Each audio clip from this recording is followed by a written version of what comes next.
Hey guys, welcome to Baking and Books. My name is Lexi and I'm an amateur baker who loves to read. So each week I post videos of myself attempting to bake something new while also talking about a book that I have recently read or just really love. This week we're going to be making a miniature cheesecake with an Oreo bottom. I don't know if it has like an official name, but miniature cheesecake is what we're going to go with. And we're going to be talking about the book Orange is the New Black.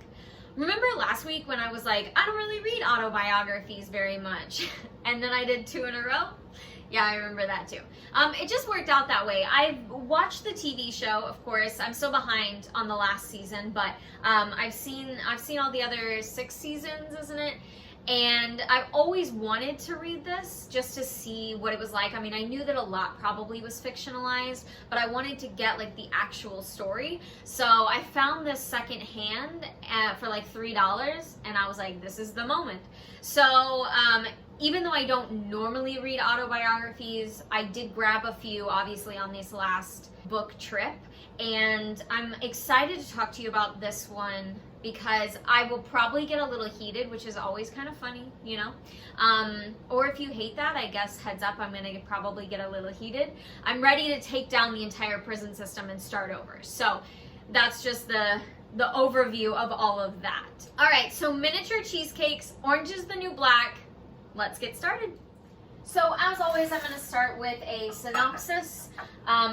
Basically, this book is about Piper Kerman, who in her 20s, kind of like, I guess right out of college time, got mixed up with the wrong people, really. I mean, not necessarily bad people, but just like the people doing the wrong things, really. And she wasn't really super involved, but she ended up working for like drug cartel, basically. I don't even know if cartel is really the right word. I'm not really sure. I really don't know anything about the drug world, so some of you might be laughing at me. But she essentially got mixed up in the drug smuggling business, and years later, like almost like 10 years later, people basically like ratted her out and, you know, told the authorities that who else was involved in their whole scam. So she gets taken in and eventually sent to prison, a women's correctional facility, for 11 months, or maybe it's 13 months. Clearly I read this book very closely. She gets sent away for a certain amount of time and, you know, to pay her dues. So it's her experience in kind of how she got involved in all of that, as well as her experience in the prison system.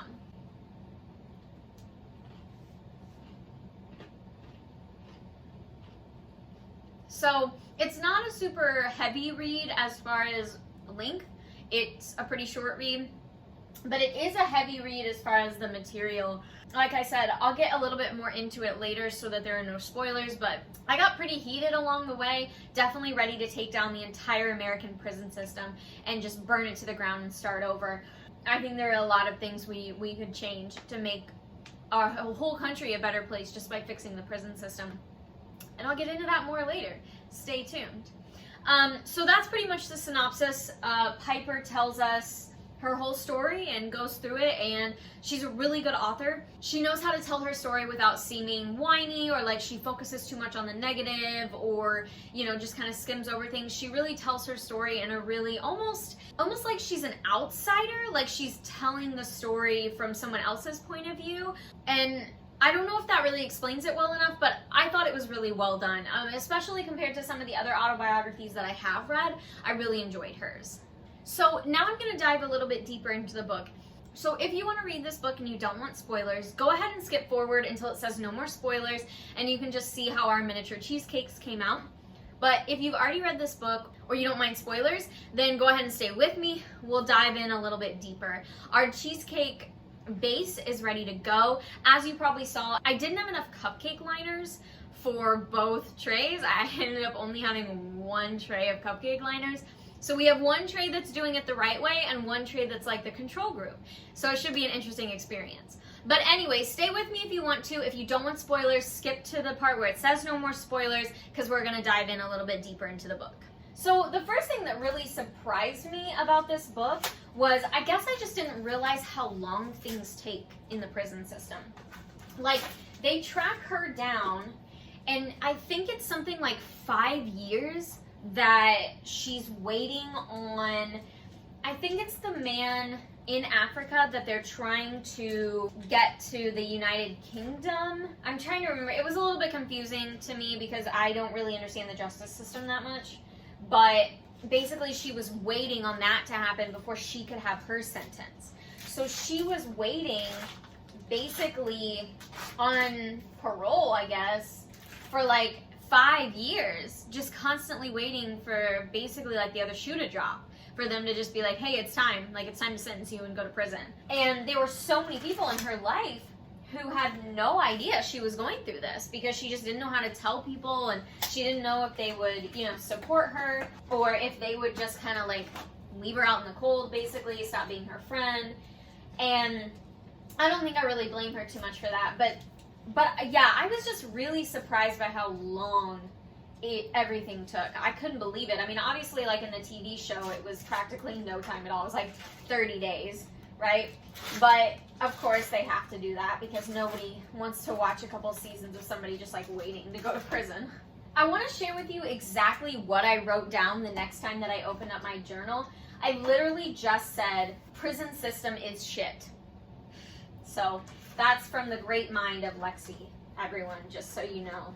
That's what my great mind. I'm not entirely sure what that was in response to, but apparently that was just like, that was all I needed to say for it to make sense. But I do remember just being really sad. I kept thinking that this was a work of fiction. And maybe it's because of the TV show, because I've watched all the seasons, except the last one, that maybe I couldn't help think, oh, this isn't real, like, this is fiction, these are not real people. And I kept having to remind myself that it was fiction, and that, these were real women having to go through these things. And it just made me incredibly sad for them. Like, there's just so much wrong, in my opinion, with the way that people are treated in prison and the way that our prison system works, that it just made me so sad for them. At all aspects. Like, every turn I was just like, oh, that's so depressing. But I did find a lot of interest in getting to see pieces of the television show. Like, some of the characters, you could easily tell, who they were supposed to be based on. Like, I think it was Pop was definitely ended up being the inspiration for Red. I can't remember all the characters' names, but I could see them as she would describe them. And as she would meet these, like, real-life people, I could see them in my mind, like, oh, yeah, that's definitely who that is supposed to be. Which was really cool, because I think the thing about the show is that it has so many fun and interesting characters. And the great thing about the show is getting all of those women's backstories and getting to see everything kind of come together in how they ended up where they are. And obviously we don't get that in this book. She doesn't know everybody's stories. She doesn't know how they ended up where they are, because that's not really a prison thing to ask. But it's kind of fun that I can see the resemblance of the characters, and I can see like how they ended up coming alive for the show. But the thing is, like, as she was talking and talking about some of the other women, because really the thing about Piper is that she has already learned her lesson. She's really, you can pretty much tell even before finishing the book that she's not going to end up back in the prison system, because she's learned her lesson. That's why she got out in the first place back, over a decade ago, was because she knew that this was not a good idea. Like, she knew this wasn't the right choice anymore, and she knew that she had to get out and, stay away from that kind of stuff. And, I think obviously her time in prison teaches her that as well. And, she's privileged enough because of the world that she comes from and the world that she's built for herself, that she has people who support her. She has a fiance and a family who, are able to care for her, not only mentally, but financially as well. So the thing that, she goes through in describing these different women is that she knows there will be so many of them that end up back in the prison system. Or she talks about the women who have families in the system, like they see their daughters come in, or they see their mothers, or they see their sisters, or, you know, whatever the case may be, their cousins, you know, all of these people coming together because that's the way that their life is. You know, their life is crime because it's easier that way. And it just got me thinking about, you know, all the things she was saying and all the talking she was doing. It just got me thinking about how other countries work and how their prison system works. And I just couldn't help but thinking, like, what is the prison system if there is no reform? If they're not there to better themselves, to have actual mental health care, to have actual physical care, to have classes that actually teach them things and can help them get jobs when they get out, what is the point of them being there? Because at that point, you have to pretty much assume that they're there simply for punishment. Like, that's the only reason that they're there. But if you don't teach them how to better themselves, how to value themselves, how to work outside of prison and make money and pay bills and all of those things, then yeah, they're going to turn back to their old ways because that's all that they know, and it's so much easier than struggling and living on the street. I mean, she talks about how some of these women don't even have homes to go to, and they end up thinking about, like, all the different homeless shelters that they might be able to go to. So the thing is that if we're not helping them to be better, if they cannot better themselves by learning what they need to learn, then you just have people that end up back in prison because it's the only thing they know. And the truth is that we just have to do better. We just have to. I wrote down this quote from the end of the book that I thought was really poetic almost. And it was, she said, "Our system of corrections is about arm's length revenge and retribution all day and all night." And I got to thinking about it, and I was like, the thing is, that's so true, because I feel like we send criminals to jail because in our minds, being able to know that they're being punished for whatever terrible thing they did gives us satisfaction. I mean, let's say you have a murderer who has killed 6 women, and they are caught, and they are sentenced to life in prison, and you know that you feel better knowing that they are getting exactly what's coming to them. They are having to sit there and rot behind those prison walls.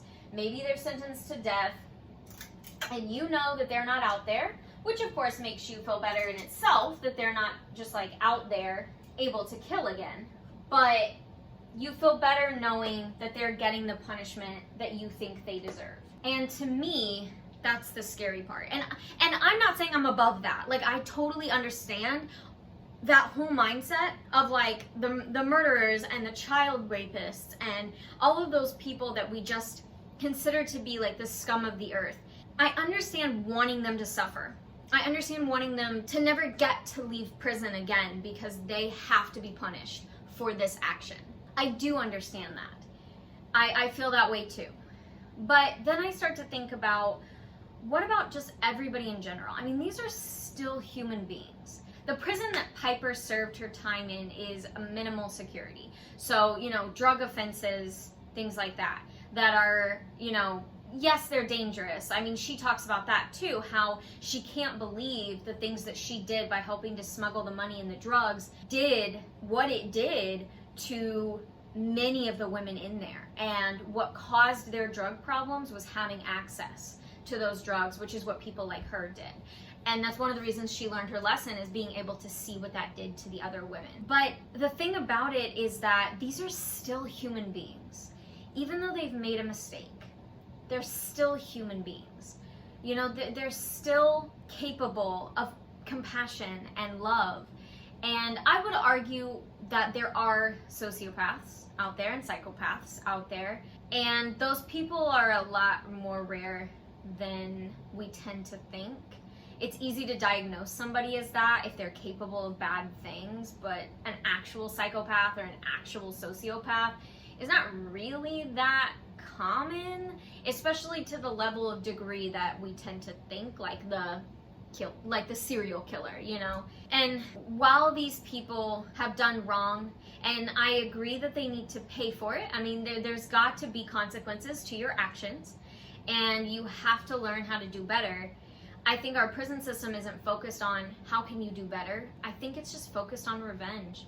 How can we, as the good people in society, feel better about those who do crimes?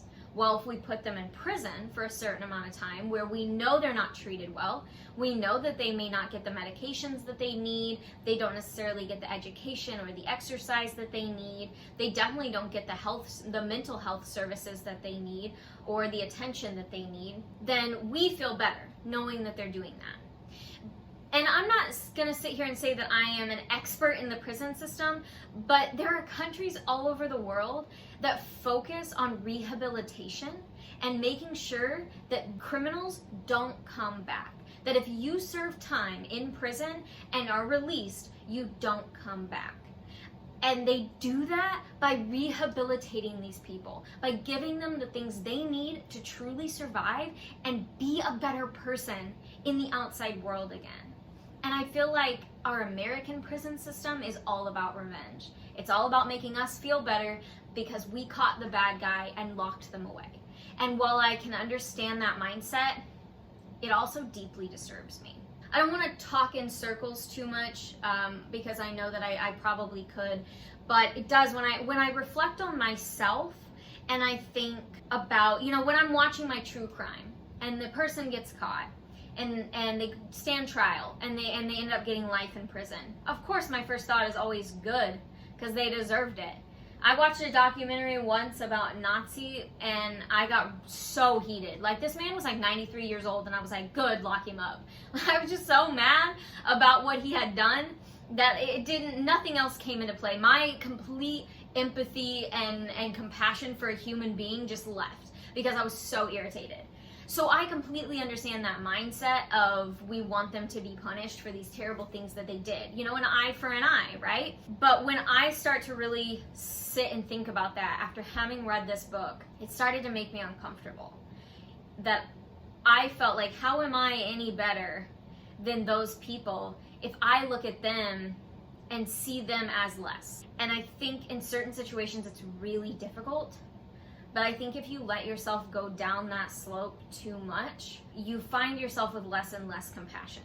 And I know that I'm going to try really hard every day since reading this book to have more compassion. And I'm not entirely sure how to do it yet. If you have ideas, let me know. But I would really like to see our prison system be reformed. I'd really like to see it completely change and be a better place for prisoners. Not so that it's all comfy and cushy. That's not the idea. The idea is that if they go in and they come back out a year later, I want to see them as a better human being. I want to see them have mental health services where they can talk things out, learn about themselves, work on their anxiety, their doubts, their depressions, whatever is causing for them to have behaved the way they did.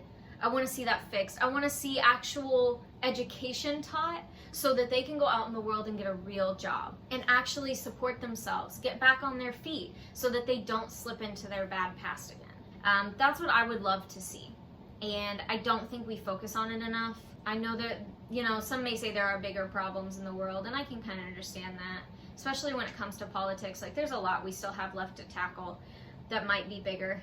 But I think this is important. I think it would make us a better society if prisoners were reformed instead of just being punished. That's just me. I mean, you can argue with me in the comments if you want to. I'm not an expert, like I said, but after reading this book, I have a lot more compassion for people who have to spend time in the prison system, and I just think that maybe it's time for a change. Okay, if you left because of spoilers, go ahead and come back and join us. Our mini cheesecakes went in the oven and came out. They have been cooling. Let me show you the difference between the ones that ended up in liners and the ones that didn't, because I do think there's a difference. So these are the ones in the liners. You can't really see them that well. But some of them cracked. I don't know if that's a normal cheesecake thing or not. And then here are the ones that didn't have the liners, which I think is interesting because you can see that none of them cracked, but hopefully you can see up close enough to see that there's some burning around the edges. So I don't really know what that's about. And also, never having made cheesecake before, I have no idea what the consistency should be. You know, like when you bake a cake or a cupcake, you can put in the toothpick, and if it comes out clean, you're good to go. Well, I don't really know how that works with cheesecake, and my recipe did not help at all. So we're just gonna take one out, cut one open, and see what happened. All right. I guess I'm gonna take one of the ones in the wrappers, and maybe we'll try one of both and see how it worked. It's a little messy, as you can see. So you can see that there's an Oreo bottom. That's good, right? But it's a little bit messy around the edges. Not really sure how to fix that because it didn't tell me to fill the whole thing. So I don't really know. Okay, we're just gonna cut into this like a heathen instead of taking a big bite, because why not? Oh, there's some burnt on the bottom. I don't know if you'll be able to see that. So I don't know. I did leave them in a couple extra minutes because I was afraid they weren't done. So maybe I should have taken them out after 20 to begin with. Oh, these are really good. I am a happy camper with these. These taste really good. Or I like them. I don't know. Maybe it's just me, but I like them. So I'm going to take these ones out so that they can continue to cool, because I don't want... I can see that they're burned on the bottom a little bit, and I don't want that. So I'm going to take them out. Now let's see how this one did. These ones didn't have liners. So I kind of want to see... Okay, well, as to be expected, it left a little bit in the pan. Looks like probably some of the burnt edges. Still good though. Still good. I think what we want is when you put the Oreo down, you just want to scoop, right? Which is why my beautiful mother-in-law got me this scoopy. You just want to scoop right on top of the Oreo. I think if it starts to slide around too much, which is tricky because it does slide around some, then I think that's when it starts to get a little bit messy. The cheesecake flavor is definitely strong, so I don't know. I guess it depends how much you like cheesecake. I like cheesecake, so I'm good with it. Well, I would definitely call these a success. I like them. I definitely think the key to them is a little bit smaller portions. That way you get an even cookie with cheesecake. Because some of these, it's a little bit overwhelming cheesecake, and they didn't come out super pretty, and I don't think that's really what the recipe is going for. I think they're going for an even amount of cheesecake and cookie. I highly recommend this book. The thing about this book is that even if you're not a reader of autobiographies, it's a really interesting insight into our prison system in a way that doesn't deal too much in the negative, but it also doesn't really twist the viewpoint.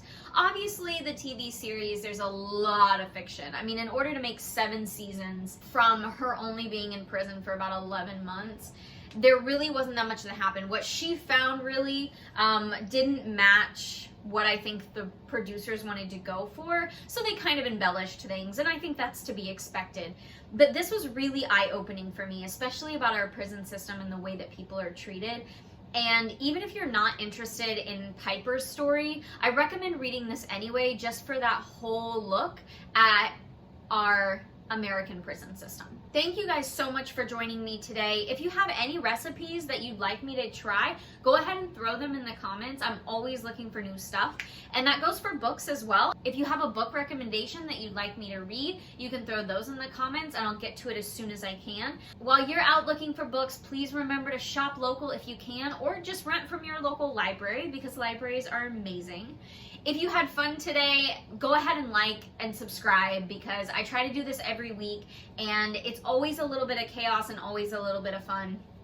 So if you like that, then you definitely want to subscribe. I really appreciate you guys giving your time today, and I hope you enjoyed it, and I will see you next time.